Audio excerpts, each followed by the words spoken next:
بسم الله الرحمن الرحيم الحمد لله رب العالمين وصلى الله وسلم على سيدنا محمد النبي الأمي وعلى آله وأصحابه الطيبين الطاهرين اللهم علمنا ما ينفعنا وانفعنا بما علمتنا وزدنا علما نافعا يا كريم آمين آمين.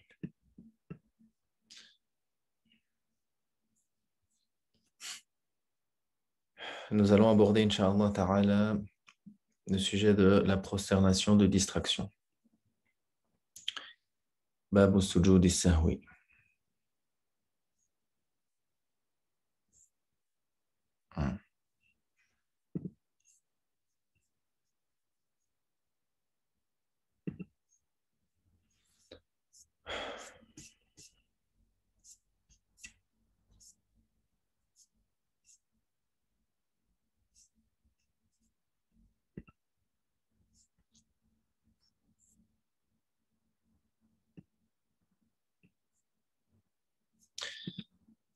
L'auteur, le Cheikh Al-Quduri, a donc dit dans son Mukhtasar, les prosternations de distraction sont obligatoires, c'est-à-dire sont wajib pour un ajout ou un manque après le salam.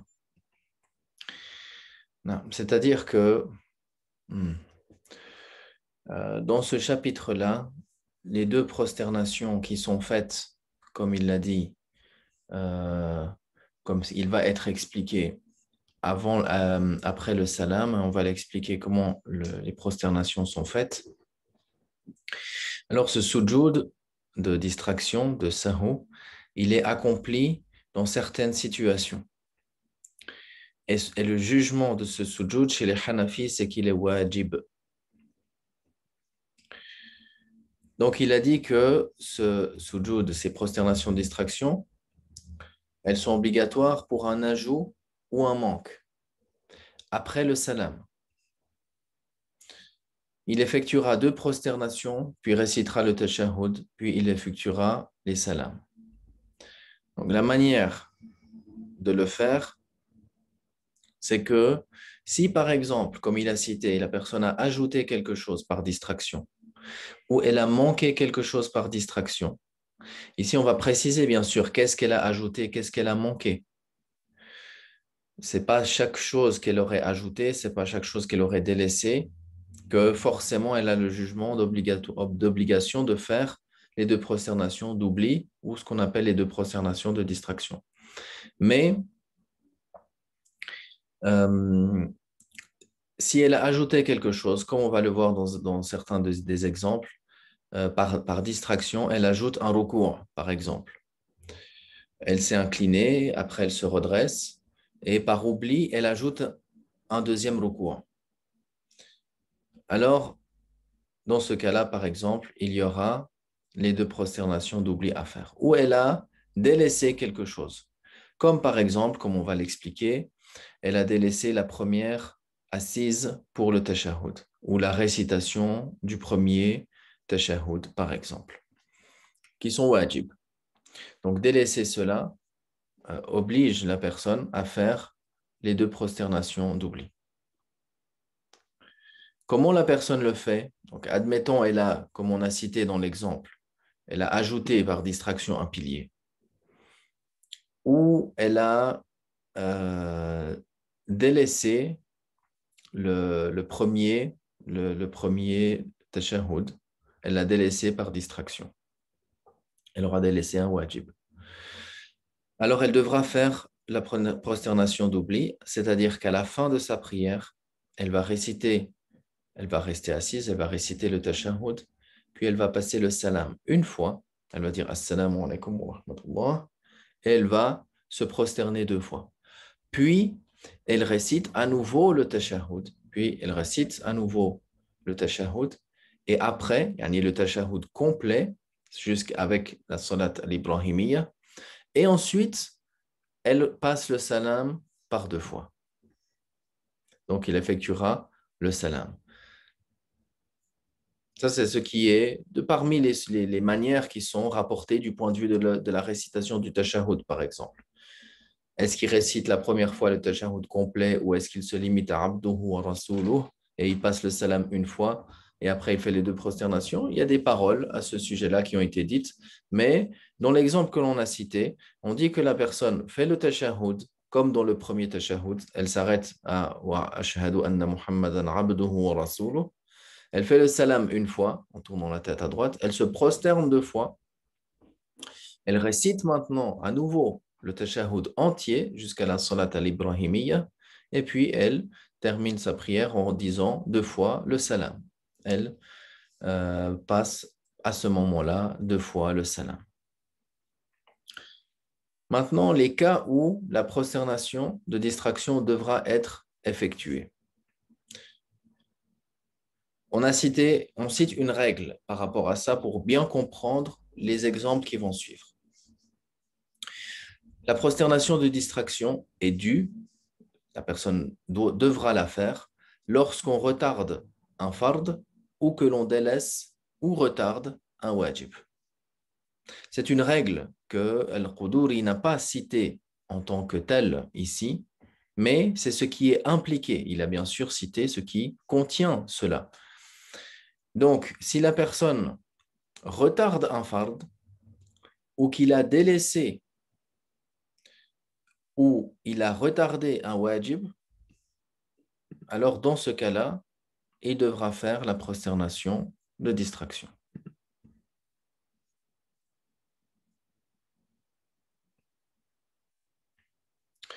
Donc, la première chose qu'il mentionne, c'est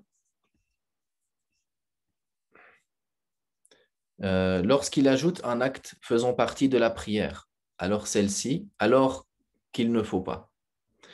La personne ajoute un acte qui fait partie de la prière en elle-même, comme on a cité par exemple, la personne ajoute un deuxième recours par oubli, ici, par distraction. Cet acte-là, à la base, il fait partie de la prière. Mais à ce moment-là, il n'est pas demandé de lui qu'il le fasse. Par exemple, comme on a cité, le fait d'ajouter un recours. Par distraction, bien sûr. Alors ici, il lui incombe de faire la prosternation de l'oubli. Ensuite, il dit lorsqu'il délaisse un acte établi par la sunna. Ici, ce qu'il veut par un acte qui est établi par la sunna, ce n'est pas seulement un acte qui est sunna.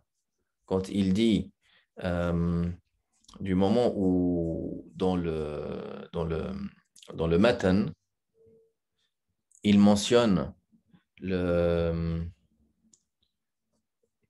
le matan, le Cheikh al-Quduri, il dit أو ترك فعلا مسنونا.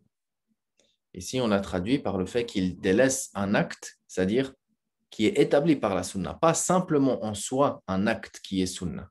Parce que, par exemple, le fait de délaisser dans le recours la parole trois fois Subhana Rabbi al-Azim ou la parole trois fois dans le sujud Subhana Rabbi al-A'la, ça, ce sont des actes qui sont sunna. Ce n'est pas en soi le fait de délaisser ces actes-là qui implique le fait de faire la prosternation d'oubli. Mais ce qui est voulu ici par Firlan Masnounan, c'est le fait de délaisser un acte qui est établi par la sunna, c'est-à-dire, comme on l'a dit, qui est un acte qui est wajib, qu'un acte qui est wajib. C'est-à-dire que la question ici, la question aussi du sujoud de distraction, elle est liée à l'acte qui est wajib. Comme on a dit, le fait de le délaisser, par exemple, ou le fait de le retarder, par exemple. Mais elle n'est pas reliée au fard ou à la sunna. Qu'est-ce que ça veut dire? Ça veut dire, comme on a dit, si la personne a délaissé une sunna, la personne ne va pas le compenser par une prosternation d'oubli. Et si la personne a délaissé un fard, non plus, la prière, si la personne a délaissé un fard complètement, la prière ne sera pas valable. Même si lui, il veut faire une prosternation d'oubli, cette prosternation de l'oubli, ici, ne va pas pouvoir remplacer ce fard.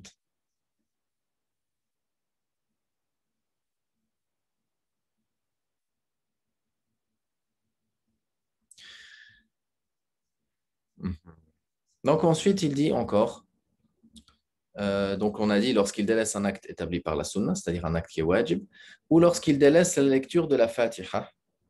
On a vu que la lecture de la Fatiha, c'est un wajib. Bien sûr, lorsque l'on dit un wajib, s'il est délaissé, la prière reste valable, ça ne veut pas dire qu'il est demandé ou que la personne va se limiter à faire que les 6 piliers qu'on a cités dans un cours précédent et que la personne va délaisser toutes les wajibat. Même une seule, la personne ne délaisse pas une wajibat délibérément, même une seule. Ici, délaisser un wajib, c'est lorsque la personne délaisse un wajib par distraction. Par distraction. C'est dans ce cas-là où il va devoir rattraper cela par le fait de faire la prosternation de l'oubli. Celui qui délaisse délibérément la Fatiha, il aura délaissé un wajib délibérément. Le jugement du wajib que l'on cite ici dans la prière, le jugement du wajib, c'est que si la personne délaisse le wajib, ici on parle du contexte de la prière, le wajib, s'il est délaissé dans la prière, délibérément, même s'il fait la prosternation de distraction, cela ne compense pas. Et il lui est obligatoire de refaire cette prière. Il aura commis un péché, il aura délaissé un wajib, il aura commis un péché parce qu'il l'a délaissé délibérément. Et il aura l'obligation de refaire cette prière, dans tous les cas. Même si après il dit qu'il veut faire les prosternations d'oubli. Non, il a l'obligation, elle reste sur lui, l'obligation de refaire cette prière. Maintenant, si la personne a délaissé par distraction un wajib et qu'elle n'a pas fait la prosternation de distraction, si la personne a délaissé par distraction, par oubli, un wajib, et qu'elle n'a pas fait par la suite la prosternation d'oubli, alors, de parmi les paroles qui sont dites à ce sujet-là, il a l'obligation de refaire cette prière tant qu'il y a encore tant qu'il est encore dans le temps de la prière, tant qu'il reste du temps de la prière. Il a l'obligation de refaire. Même si, dans ce point-là précis, il y a d'autres paroles, mais c'est principalement celle-là qu'on m'a enseignée. Donc, je répète, si la personne délaisse délibérément un wajib, il aura commis un péché. Si la personne délaisse délibérément un wajib, cela n'est pas compensé par la prosternation d'oubli. Il reste sur lui, dans tous les cas, l'obligation de refaire cette prière. Et bien sûr, de se repentir de ce péché, etc. Maintenant, s'il a délaissé par distraction ce wajib, alors on dit qu'il doit faire les 2 prosternations de l'oubli. S'il n'a pas fait les 2 prosternations de l'oubli, alors il devra refaire cette prière tant que le temps de la prière est encore présent.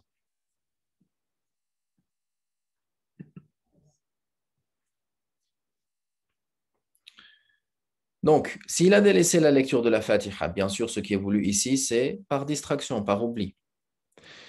C'est-à-dire que par distraction, il a récité A'udhu billahi minash shaitanir rajim, Bismillahir rahmanir rahim, et il a récité Qul huwallahu ahad.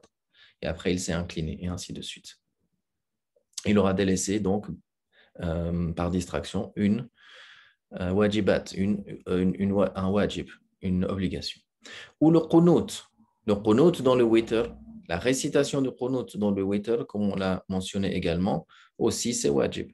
Aussi c'est wajib. Qu'il récite le dua rapporté dans le qunut, ou sinon qu'il récite l'invocation qu'on a citée, ربنا آتنا في الدنيا حسنة وفي الآخرة حسنة وقنا عذاب النار وقنا عذاب النار, ou il récite 3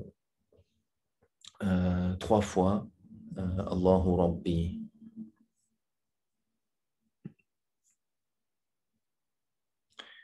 Ou également les takbirat des 2 fêtes. Quand on fait la fête, quand on fait les prières des 2 fêtes, quand on fait les 2 prières des 2 fêtes, que ce soit la fête de Al-Fitr ou la fête de l'Adha, on fait la prière de l'Eid. Ces 2 prières-là, leur jugement, c'est qu'elles sont wajib, avec les conditions qui leur sont propres dont on va en parler lorsque le chapitre sera abordé. Donc, cette prière-là, cette prière de l'Aïd, elle est wajib, et les takbirat dans les prières de l'Aïd, dans la prière de l'Aïd, sont wajib.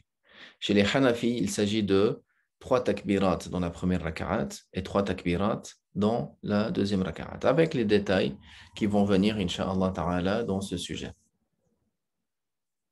Donc, si la personne a délaissé ses takbirat, ou il a délaissé une de ses takbirat, alors il devra, aussi, on dit aussi il a délaissé par oubli, il devra faire la prosternation de l'oubli. Ou lorsque l'imam récite à voix haute, là où il aurait dû réciter à voix basse, ou il a récité à voix basse, là où il devait réciter à voix haute. On a vu également concernant la lecture. Est-ce que la personne doit réciter à voix haute ou est-ce qu'elle a le choix? Donc, on a cité dans les cours précédents les différents cas. Soit il est imam. Dans ce cas-là, il a l'obligation de réciter à voix haute pour les prières à voix haute. Et s'il prie tout seul, il a le choix. S'il prie tout seul, il a le choix. Mais il ne va pas réciter, comme on l'a vu avec les détails, s'il prie tout seul, il ne va pas réciter à voix haute si c'est une prière à voix basse. Donc, si l'imam récite à voix haute, là où il aurait dû réciter à voix basse, parce que lui, il est imam, il prie en groupe, il fait le maghrib, il aurait dû réciter à voix haute. C'est wajib pour lui de réciter à voix haute. Il ne l'a pas fait par distraction. Alors, il devra faire les 2 prosternations de l'oubli. Ou il a récité à voix basse, là où il devait réciter à voix haute. Le contraire, c'est-à-dire la prière de... j'ai inversé les exemples, excusez-moi. Lorsque l'imam récite à voix haute, il fait le dhuhr, il récite à voix haute alors qu'il aurait dû réciter à voix basse, ou il a récité à voix basse dans le maghrib ou l'isha ou le subh par exemple, là où il devait réciter à voix haute. Dans ce cas-là, il fait les 2 prosternations de l'oubli. Pas le ma'moum, parce que le ma'moum ne récite rien, mais pour celui qui prie tout seul, alors lui, on a dit, il a le choix lorsqu'il s'agit d'une prière à voix haute. Et il y a le reste des détails que l'on a vus, on ne va pas revenir dans tous les détails de ce chapitre-là. La distraction de l'imam oblige le suiveur, c'est-à-dire celui qui est ma'moum, à effectuer les prosternations de distraction avec celui-ci. C'est-à-dire que du moment où le ma'moum, du moment où le suiveur est derrière l'imam, il va suivre l'imam.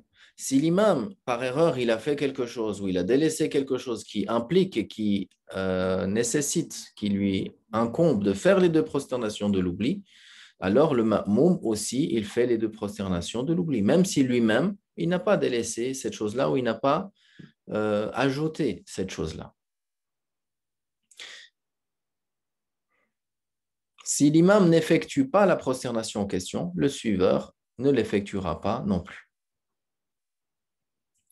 Dès lors, si la distraction est du suiveur, il n'incombe ni à l'imam ni au suiveur de faire la prosternation par distraction.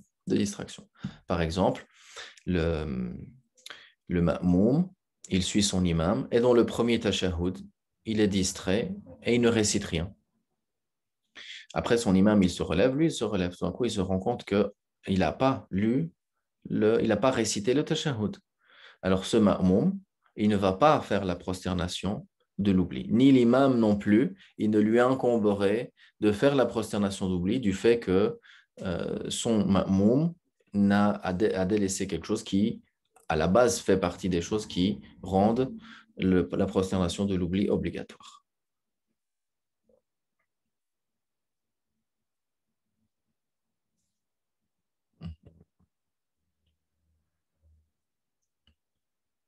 Non. Celui qui oublie de s'asseoir pour la première assise, c'est-à-dire ici dans une prière fard, celui qui oublie de s'asseoir pour la première assise. Puis il s'en souvient lorsqu'il est proche de la position assise, alors il devra s'asseoir et réciter le tashahhud. La personne fait 2 raka'at et il se relève directement pour la 3e. Et il oublie de s'asseoir. Il a oublié de s'asseoir. Lorsqu'il s'en rappelle où il se trouve, est-ce qu'il est plus près de la position assise ou est-ce qu'il est plus proche de la position debout? S'il est plus proche de la position assise, alors il revient. Il doit revenir et il s'assoit et il fait le tashahhud. Si en revanche, il s'en souvient alors qu'il est plus proche de la position debout, il ne revient pas à la position assise et il fait la prosternation de distraction dans ce cas-là. Pourquoi? Parce qu'il aura, comme on a dit, comme on a vu, délaissé la récitation du tashahhud. Celui qui oublie de s'asseoir pour la dernière assise, celui qui oublie de s'asseoir pour la dernière assise et se lève pour la 5e unité, devra retourner s'asseoir tant qu'il n'a pas encore effectué la prosternation de celle-ci. Et la 5e est annulée, puis il se prosternera pour la distraction. Donc, ici, le premier cas de figure. Celui qui oublie de s'asseoir pour la dernière assise. Ici, maintenant, on parle de la dernière assise qui est le pilier de rester assis le temps équivalent au tashahhud, à la récitation du tashahhud. Donc, lui, il oublie de s'asseoir. Par oubli, il pense qu'il est dans la 3e, alors qu'il est dans la 4e. Donc ici, bien sûr, on parle des prières à 4 unités. Mais c'est la même règle s'il s'agissait de la prière du Subh, de la prière de Fajr, que ce soit de la prière de Dhuhr, de l'Asr ou de l'Isha, qui ont 4 raka'at, ou de la prière de Al-Maghrib, qui a 3 raka'at. C'est-à-dire, quand il dit lorsqu'il se lève pour la 5e, ce qui est voulu donc, c'est que, on parle ici des prières à 4 raka'at. Mais s'il se lève pour la 3e en parlant de l'Fajr, ou bien il se lève pour la 4e en parlant de Al-Maghrib. La règle reste la même. Donc, celui qui oublie de s'asseoir pour la dernière assise et il se lève pour la 5e unité, alors il doit retourner s'asseoir tant qu'il n'a pas effectué la prosternation de celle-ci. Et la 5e est annulée. C'est-à-dire que cette 5e-là, elle ne va pas être comptée comme 5e. Tant qu'il ne s'est pas prosterné, tant qu'il n'a pas fait cette prosternation dans cette raka'at-là, cette 5e-là ne va pas être comptabilisée.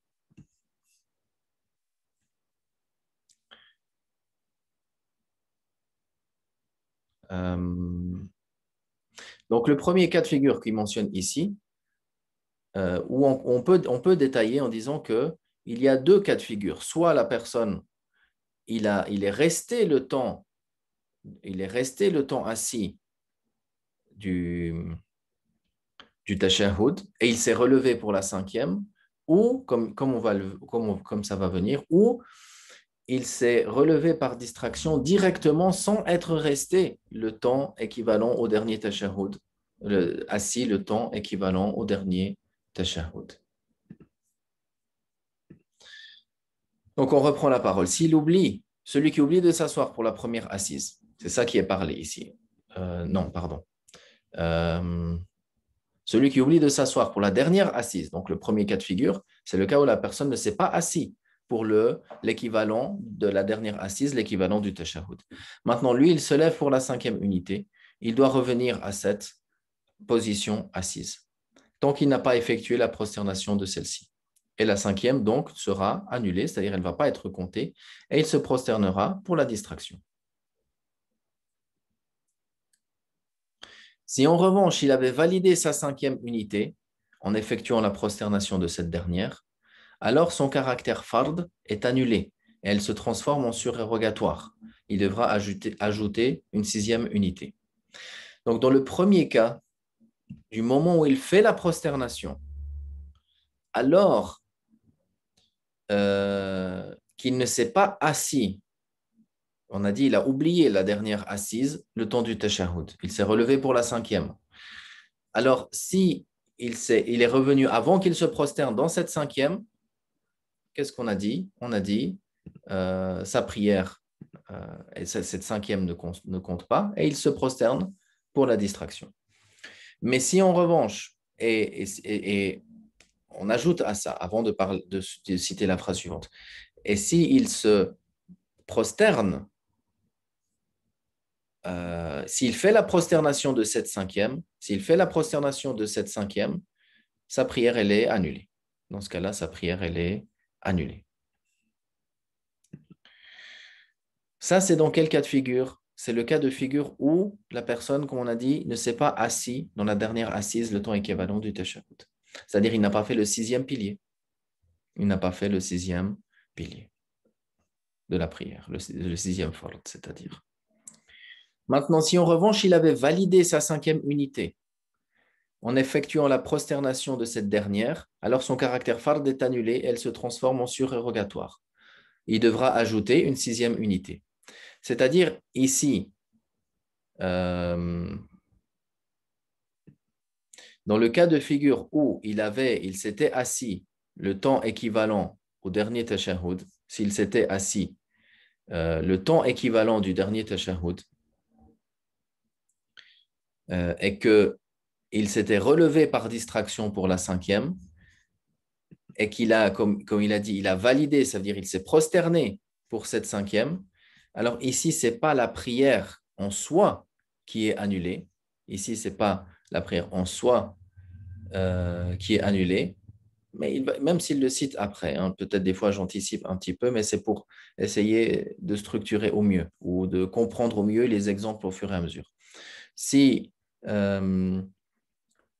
comme on a dit, il s'est assis le temps équivalent du tashahhud, il s'est assis le temps équivalent au tashahhud, et puis après il a validé, il s'est relevé par distraction, et il a validé sa cinquième unité en faisant la prosternation de distraction, en faisant la prosternation dans cette cinquième rakaat, alors c'est le caractère fard qui est annulé.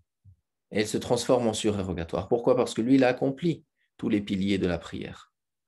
Et il devra ajouter une sixième unité. C'est-à-dire que c'est recommandé pour lui qu'il ajoute une sixième unité. Pourquoi? Pour faire un nombre qui est pair, c'est-à-dire pour faire maintenant, c'est-à-dire ces quatre qu'il a fait seront comptés comme recommandés. Et maintenant, lui, il fait une deuxième, il en ajoute une autre, une sixième.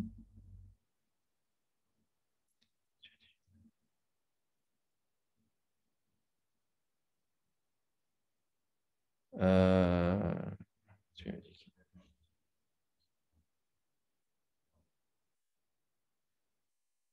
non.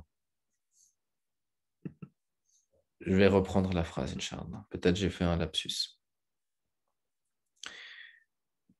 Donc, dans ce cas de figure-là, comme on a dit, il a validé sa cinquième unité en faisant la prosternation. On a dit son caractère fard, il est annulé. Elle se transforme en surérogatoire.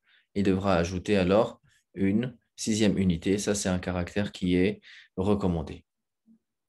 Euh, dans ce premier cas de figure, que l'on cite ici, c'est dans le cas où euh, il ne s'est pas assis le temps équivalent au tashahhud. J'ai peut-être mélangé un petit peu en disant qu'il y a, parce que j'ai débuté en citant qu'il y avait deux cas de figure, soit il s'est assis le temps équivalent au tashahhud, puis après il s'est relevé, et l'autre cas de figure qu'on explique maintenant, c'est-à-dire il ne s'est pas assis, lui il ne s'est pas assis, c'est ce qu'on vise ici, il ne s'est pas assis le temps équivalent au tashahhud. Dans ce cas-là, le caractère fard est annulé. Ce n'est pas la prière en soi qui est annulée, c'est son caractère fard qui est annulé. Elle se transforme en surérogatoire. Et du fait qu'il fait maintenant 4 raka'at, ces 4 raka'at sont surérogatoires, lui il est dans la cinquième, il l'a validé, qu'est-ce qu'il fait?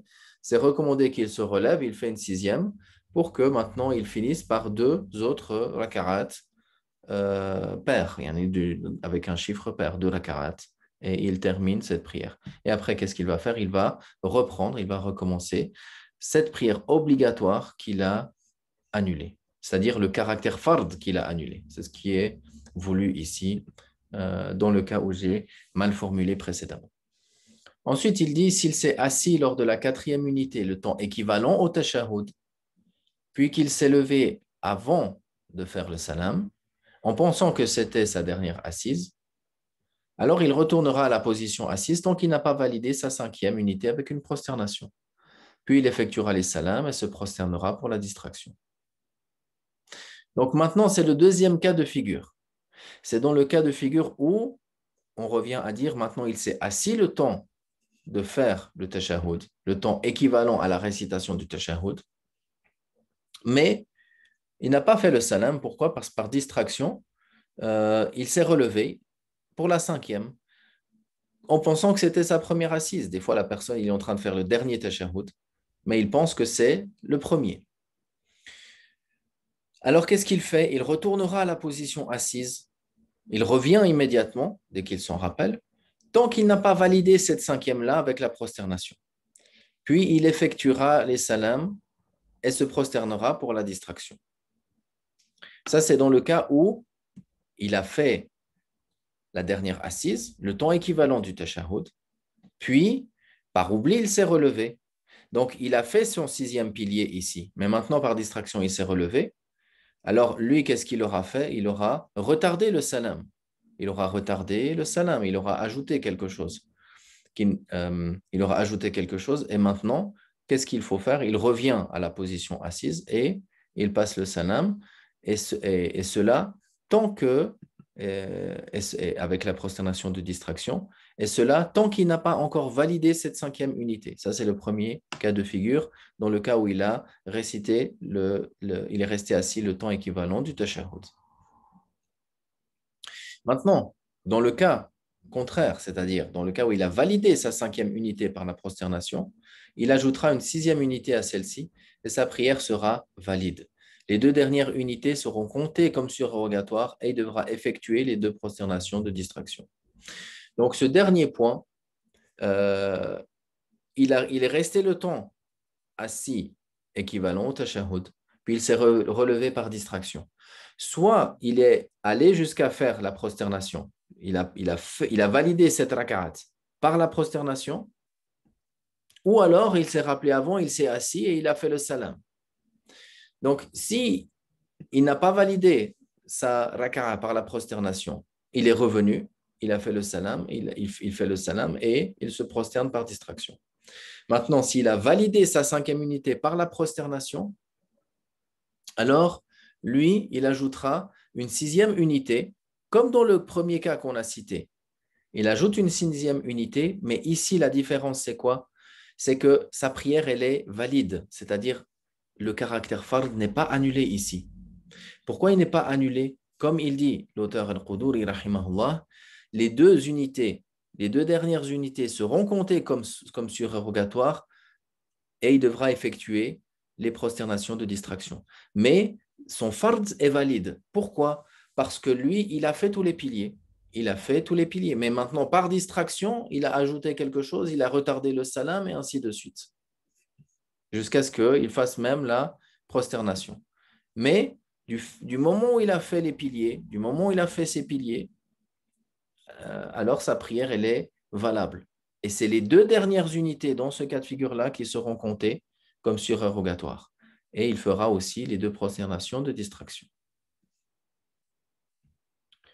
Alors, je ne veux pas répéter tous les cas, mais pour restructurer, soit la personne, il s'est relevé pour la cinquième rakarat par distraction et il ne s'est pas assis le temps équivalent à la récitation du tashahhud dans sa dernière assise.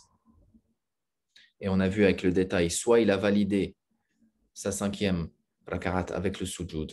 Dans ce cas-là, sa prière, son caractère fard, quand on dit sa prière est annulée, c'est-à-dire son caractère fard est annulé. Et il ajoute une autre rakarat pour faire deux rakarats, donc deux autres surrogatoires. Et il refera donc cette prière qui est fard. Dans le cas où il n'a pas validé la prosternation, il n'a pas validé la rakarat par la prosternation, alors qu'est-ce qu'il fait? Il revient, il passe le salam et il fait la prosternation de distraction. Après, il repasse le salam une deuxième fois, comme on a dit, comme on a vu, c'est-à-dire qu'il passe il fait le tashahhud, il passe le salam, il fait les deux prosternations de distraction, il récite le tashahhud en entier et il fait après les deux salams. Ça, c'est dans le cas où lui, il ne s'est pas assis le temps équivalent dans la première assise, le temps équivalent du tashahhud dans la deuxième assise, dans la dernière assise, pas la première. Puis le deuxième cas de figure, c'est que lui, la personne s'est assis le temps dans la dernière assise équivalent au tashahhud, mais par distraction, il s'est relevé. Pourquoi? Parce qu'il pensait qu'il n'était pas encore arrivé à la fin. C'est que seulement la première assise. Alors, qu'est-ce qu'il fait dans ce cas-là? S'il n'a pas encore validé cette cinquième par la prosternation, il revient et il passe le salam et il fait la prosternation de distraction. Et s'il a validé sa rak'at par la prosternation, comme il a dit, comme on vient de voir, alors sa prière est valable, son caractère fard est valable, et c'est seulement les deux dernières, c'est-à-dire lui, il ajoute une rak'at, et ces deux-là seulement qui sont comptés comme surérogatoires. Ensuite, il dit, celui qui doute pendant sa prière et qui ne sait pas s'il a prié 3 ou 4 unités, et que c'est la première fois qu'un tel doute se produit chez lui, alors il recommencera la prière depuis le début. Donc, maintenant, concernant le doute dans la prière, est-ce que j'ai fait 3 rak'at ou est-ce que j'ai fait 4 rak'at? C'est quoi le jugement chez les Hanafis? Si c'est la première fois qu'un tel doute se produit chez lui, alors il recommencera la prière depuis le début. Il y a également, dans cette question-là, il y a plusieurs paroles de savants, de parmi les savants Hanafis. Mais ce qu'on cite ici, ce qui est aussi peut-être plus facile, c'est du point de vue où c'est la première fois durant sa responsabilité. C'est la première fois durant sa responsabilité qu'il a eu à un moment donné dans sa prière un doute. Est-ce que j'ai fait 3 rak'at ou est-ce que j'ai fait 4? Si c'est la toute première fois, alors on dit il refera cette prière. Sa prière est annulée et il refera cette prière. Il recommencera sa prière depuis le début. Mais si par la suite, ce genre de doute, il revient, comme il dit, si ce genre de doute se produit souvent, alors il complétera sa prière en se basant sur sa présomption. S'il en a une, et s'il n'en a pas, il complétera sa prière selon sa certitude. Il complétera sa prière selon sa certitude.